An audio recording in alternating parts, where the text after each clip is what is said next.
Bhagavad Gita, chapter 8, verse 14. Jaya Radha Madhava Kunja Bihari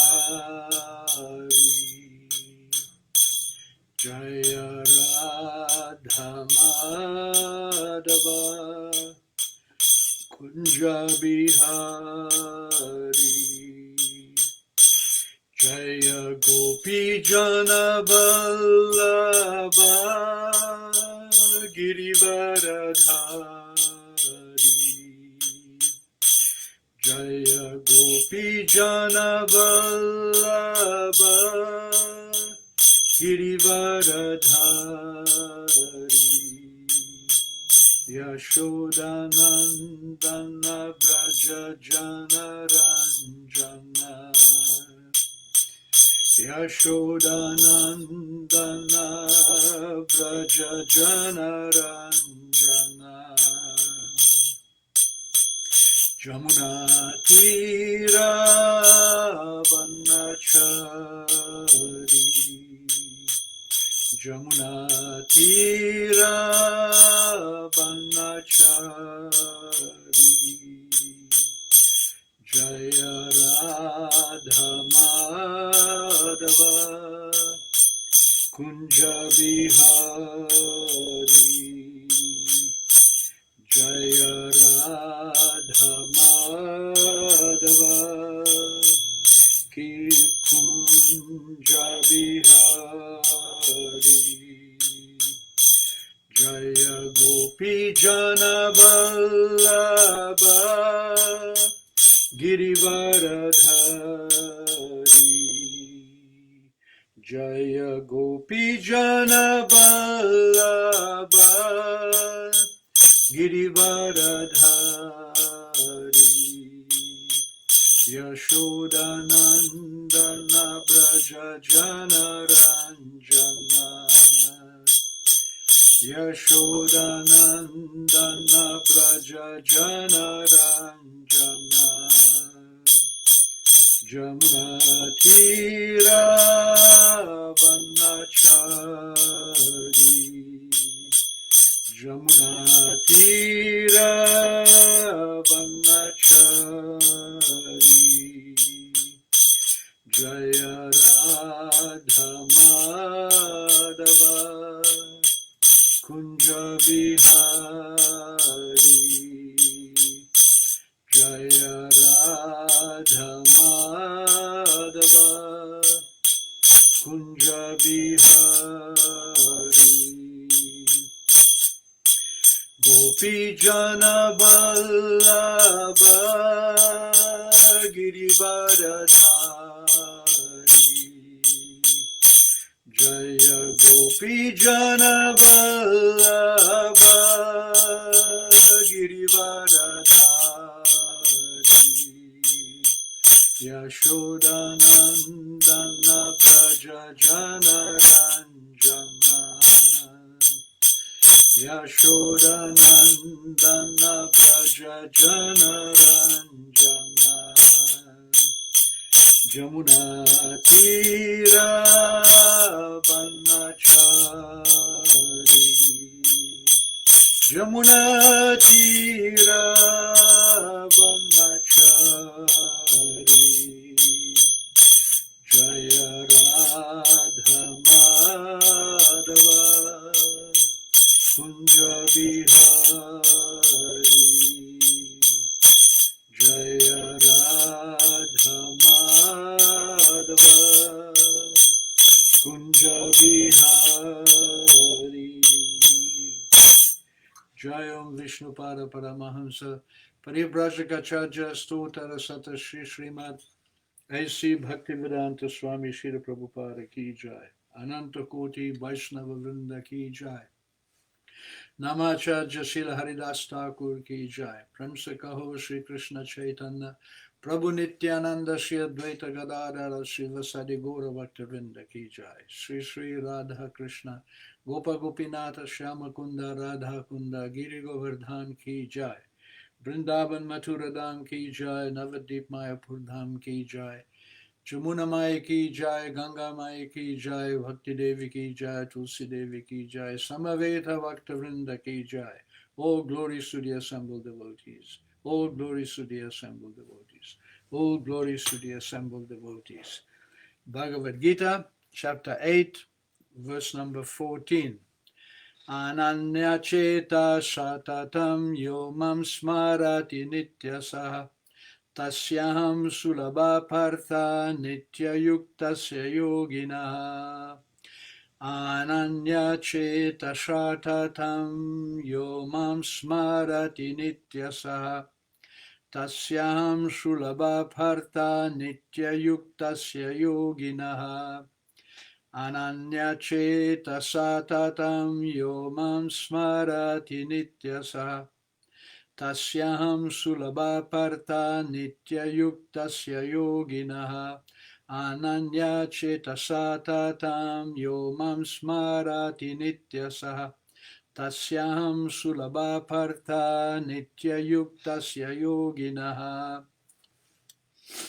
Ananya chetaha, without deviation.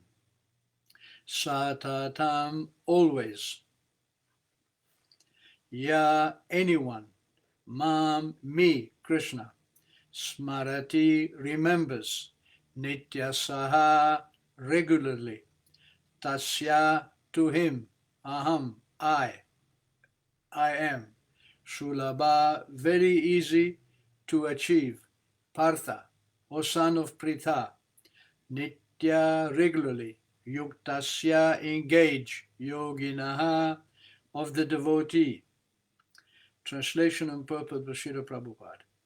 For one who remembers me without deviation, I am easy to obtain, O son of Partha, O son of Pritha, because of his constant engagement in devotional service.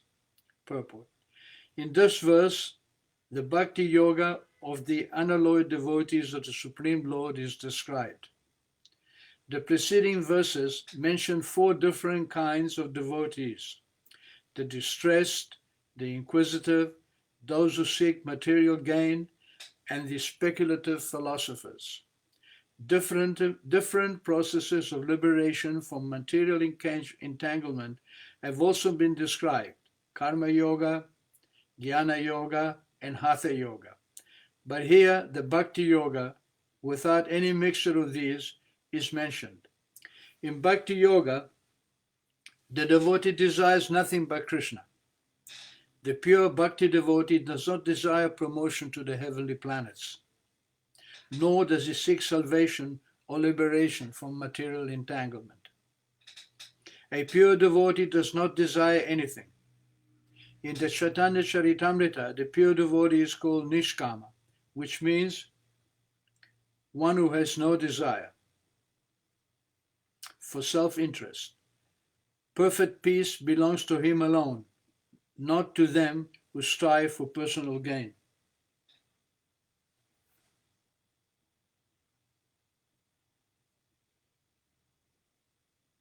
The pure devotee only wants to please the Supreme Lord, and so the Lord says that for anyone who is unflinchingly devoted to him, he is easy to attain.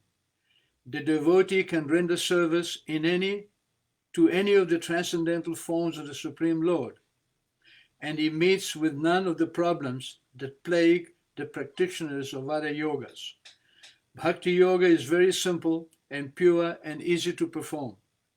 One can begin simply by chanting the Hare Krishna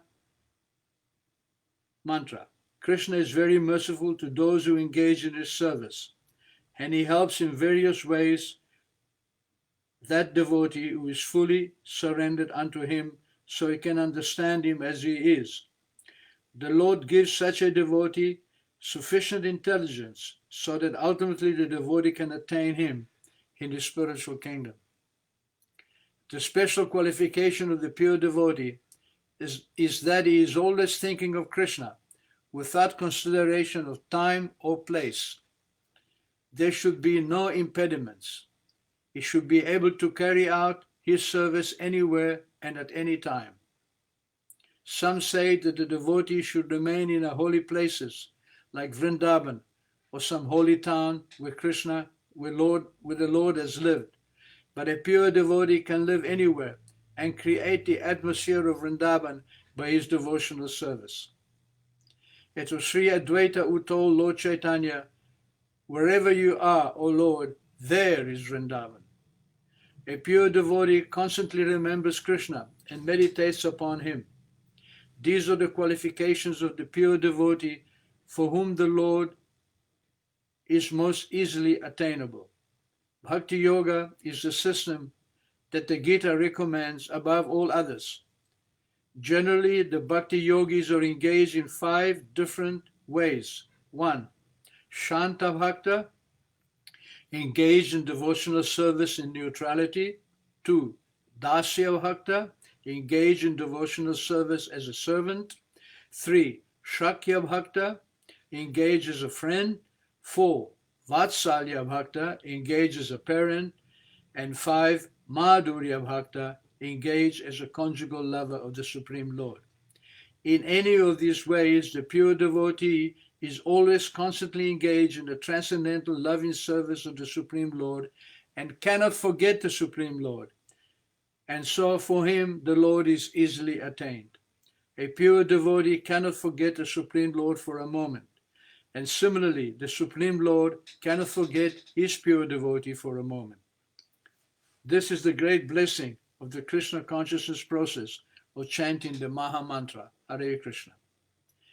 Ananya Chetasaha Shatatam, Yo Mam Smarati Nityasaha, Tasyaham Shulabha Partha, Nitya Yuktasya Yoginaha. We live in a very complex environment. The material universe is a very complex and very carefully projected environment. Everything is working very beautifully and very wonderfully. In fact, scientists and philosophers, they spend lifetimes studying this universe, and still they're not able to understand even one small percentage of it. Yet people are so foolish and they think that everything happens by chance. There is no organization, there is no creator, there is no one in control. Everything is working according to lust. But even if you go in a modern factory, suppose you go in a modern factory establishment where they're manufacturing products, everything is clear. There is an owner, somebody has set it up, there is an engineer who has set up all the machinery, everybody knows what the purpose of the factory is, everybody is working towards that end. There is no delusion, there is no illusion, there is no ignorance, everything is clearly understood. So how is it that we are living in this huge universal factory and we don't clearly understand that there is an owner, there is a proprietor, there is someone who created it? It beggars description. It really, I'm at loss for words to think that even I lived for many, many years without giving it a thought as to why I'm here, who created this universe, what is the purpose of life, what is the purpose of this universe. But this knowledge is there, and especially the fountainhead of all knowledge is called Veda. Veda means knowledge, and the original Veda, the Atharva Veda, was divided into 4 parts by Vyasadeva. Therefore he is called Vyas. Veda Vyas, one who divided up the Vedas. From the Atharva Veda came the Yajur Veda, Sama Veda, and Rig Veda.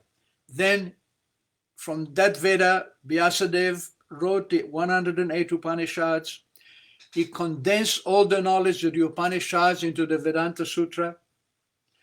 And for those people who were not philosophically minded, for those people like me, who lived half my life simply in blissful ignorance, he composed the Puranas. So that if one is not interested in philosophy, he is interested in history and stories and narrations, then he can read the Puranas. There are 18 Puranas, for different classes of men. 6 Puranas for those in a mode of ignorance, means people who want simply material enjoyment at any cost, never mind the cost of one material enjoyment. And 6 Purana in a mode of passion for those who also want enjoyment, but in a progressive way. They understand that enjoyment has a price, so they want to enjoy in such a way as not to go backwards, but to go forward and receive more and more enjoyment. And 6 Puranas in a mode of goodness for those who want actually liberation from this material world, for those who understand that there is a spirit, and the spirit is eternally connected to the Supreme Spirit. So Vyasadeva, he wrote these 18 Puranas. Then he wrote the Itihasas, or the histories, which are even simpler, very nice stories like the Ramayana and the Mahabharata. But within those histories, there is the most sublime knowledge of our relationship with God. In the Ramayana, there is knowledge about Lord Rama. There is an example of what an ideal king is. There is an example of what duty is, what is dharma. And in the Mahabharata, there is the Bhagavad Gita, which we are talking about twice a week. So this knowledge is there. And in this knowledge, in the Vedas, we can understand what is God and what is his position, what is his relationship with us, why he created this material universe. And the Supreme Lord who creates the universe is known as Vishnu, but this Vishnu is also an expansion of the original Lord, which is Krishna. So Ishvara Parama Krishna, the Supreme Lord, the Supreme Controller is Krishna. Sat Chit Ananda Vigraha is in no way material. He's full of knowledge, full of bliss, and full of eternity. Anadir Adir, he has no beginning, although he's the beginning of everything. And his name is Govinda, Sarva Karana Karanam. And he is the cause of all causes. So this is Lord Krishna. And Lord Krishna lives on the topmost planet of creation, which is called Goloka Vrindavan. And he manifests his internal pleasure potency as Srimati Radharani. Therefore, we have Radha Krishna. And the business of Radharani is Aradhanam, or to offer service to Krishna. And we take shelter of Srimati Radharani to learn how to serve Krishna. It is not possible to serve Krishna directly. You have to go through Radharani and her arrangement. Her arrangement is that she has many, many friends and associates, and they will teach us how to serve Krishna by observing how they work, by observing how they engage in devotional service to Krishna. We can learn ourselves how to become pure devotees of Krishna. And 2 of Radharani's main associates are Lalita Devi and Vishaka Devi. They are Radharani's most intimate companions. And when Krishna came in this Kali Yuga, when Krishna came to this planet, when he came to this planet as Chaitanya Mahaprabhu, Krishna himself and Radharani became one, although Krishna and Radharani are eternally separated. When Chaitanya Mahaprabhu manifests, they again combine into one. So Krishna himself comes with the luster and mood and devotion of Radharani. Therefore, he is Krishna himself, but he is not Krishna. He is not black. He is Akrishna, or golden. Krishna Varnam Tvisha Akrishnam. He has the Varna, or the effulgence, the personality and the presence of Krishna, but he is not dark like Krishna. He is Akrishnam. Sangha Upanga Ashta Parshanam. And he doesn't appear alone. He comes with his Upanga and Parshads, or his different elements by which he works, his weapons. He doesn't come with weapons. Normally Krishna has 2 very powerful weapons. One is the disc and one is the club.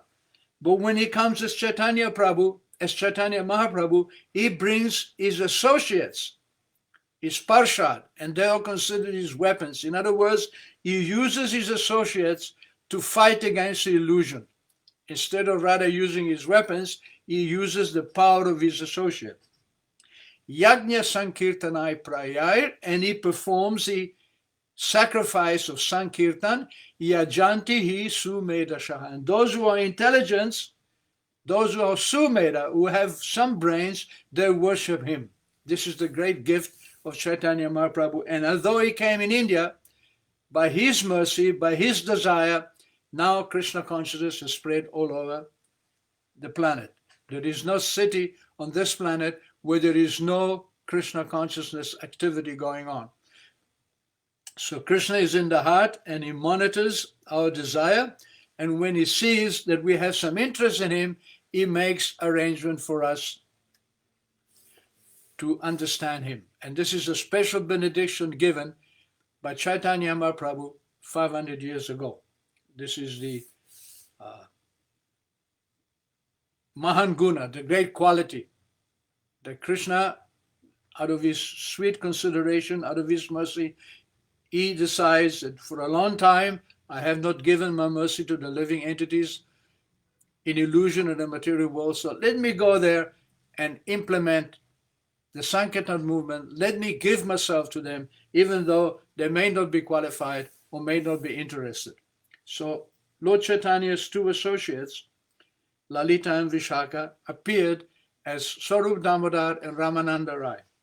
Swarup Damodar was a childhood associate of Chaitanya Mahaprabhu. They grew up together in Navadip, and when Lord Chaitanya took sannyas and lived in Jagannath Puri, Swarup Damodar joined him. And Ramananda Roy was born in Jagannath Puri, and he was the governor of South India, and he and Chaitanya Mahaprabhu met on the Godavari River at a place called Kovur, between Puri and Vishakhapatnam, at the beginning of South India. And they had a very meaningful and interesting discussion on the bank of this river. So one of the questions that Chaitanya Mahaprabhu put to Ramananda Roy was, what is the best process for spiritual advancement in this time? So Ramananda Roy said, the process of Varna and Ashram.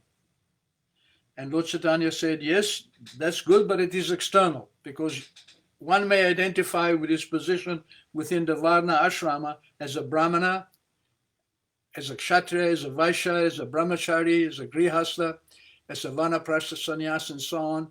That is not the perfection. So Ramananda Roy, he gave other examples, renunciation, yad karoti, yad ashnasi, yad juhosi, dadasi, yad, whatever you do, whatever you offer in sacrifice, whatever charity you give, tat kurushva madarpanam, do it for me. And Chaitanya Mahaprabhu, yes, that's good, but something more. It is also external. Bahir, it is external. Speak more.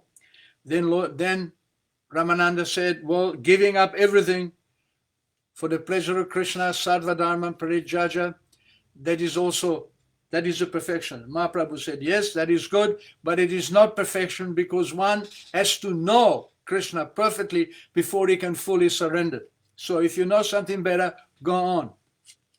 So then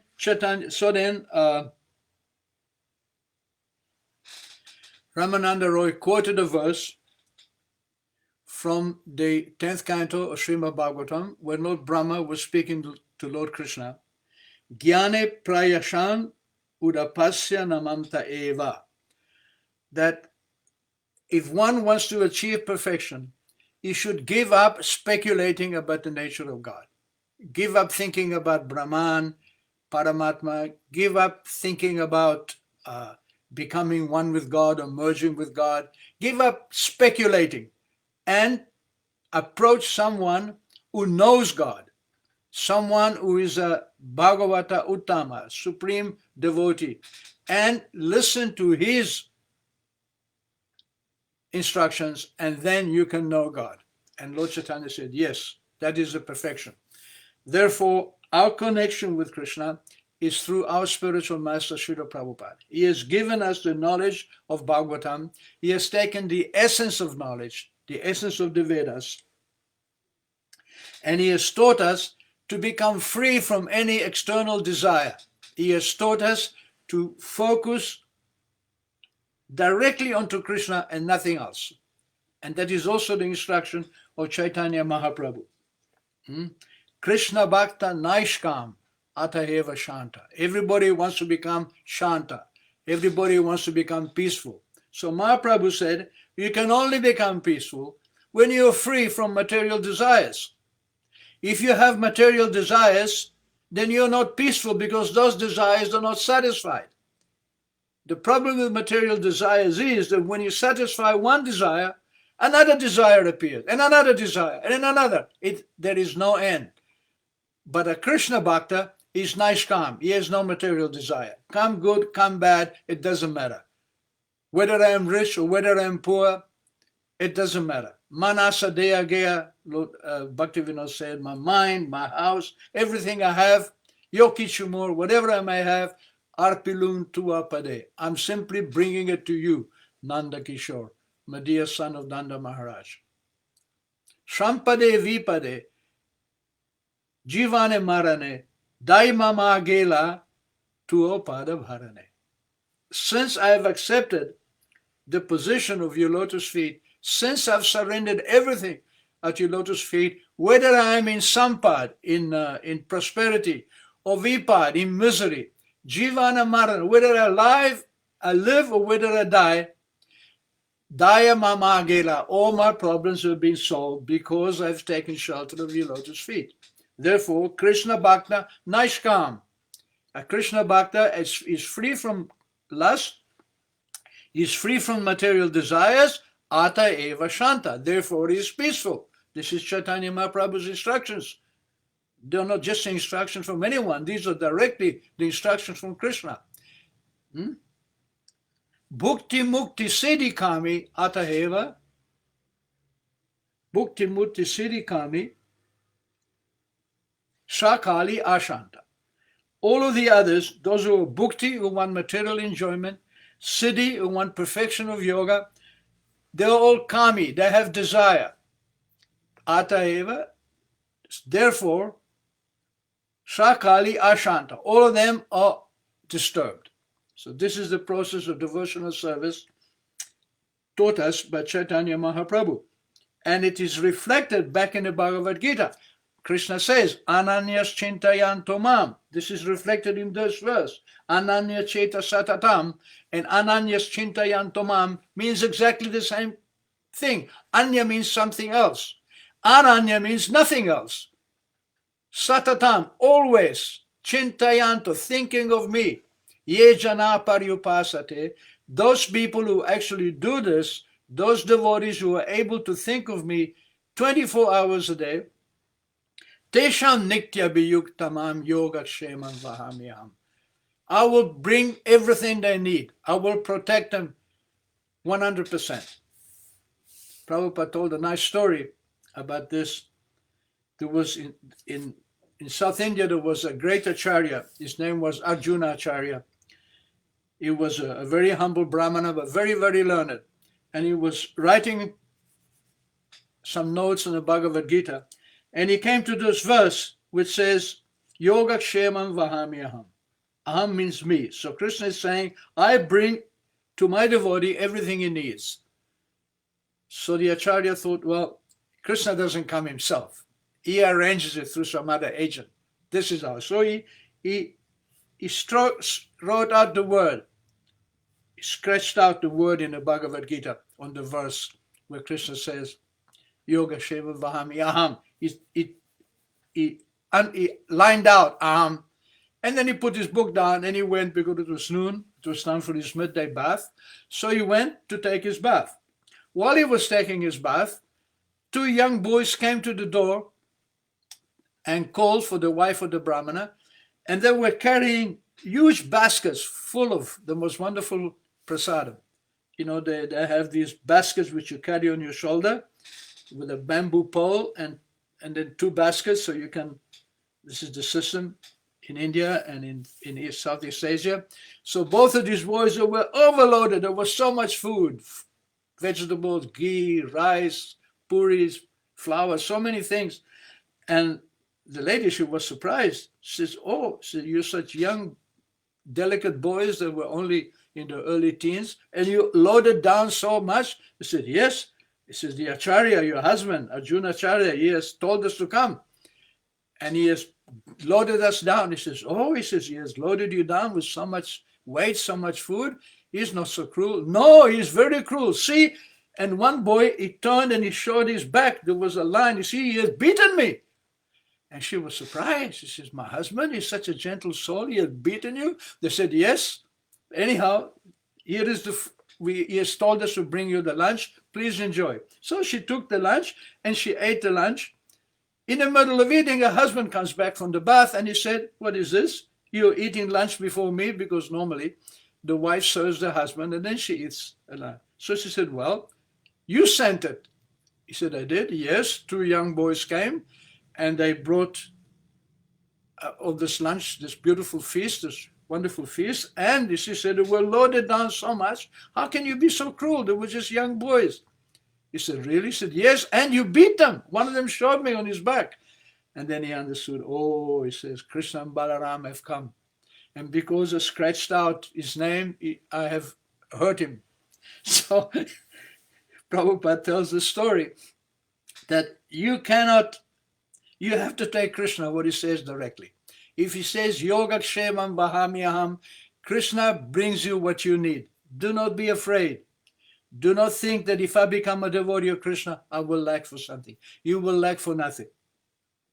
And the most important thing is that Krishna manifests in the heart. Tesham satata yuktanam bhajatam priti purvakam. Those who worship me, priti purvakam, with devotion. Dadami buddhi yogam tam. Dadami. That means to give, and ami means me. I give buddhi yoga. Perfect intelligence, to them. What kind of intelligence? Through which yenamam upayantite, they can achieve me. So this is the greatest gift for Krishna. Krishna will give us all we need for our devotional service. If something is lacking, it is to do with our own karma. It is to do, sometimes the parents, they punish their children, or they force them to perform austerities for their own good. So sometimes we may meet difficulty on a spiritual path, but these difficulties are arranged by Krishna to increase our devotion and to increase our attachment to him and decrease our attachment to material nature and to our body. Thank you very much. So tonight I have the great fortune to have 2 of my god brothers, Atmavidya and Vrishnivansa Prabhu. Good evening to the assembled devotees and all glories of Srila Prabhupada. Doesn't look like there's any questions. So we will meet again next Wednesday. Please don't forget that on Sunday we are going to winter time, so change your clocks. And thank you for participating. All glories to Srila Prabhupada. Hare Krishna.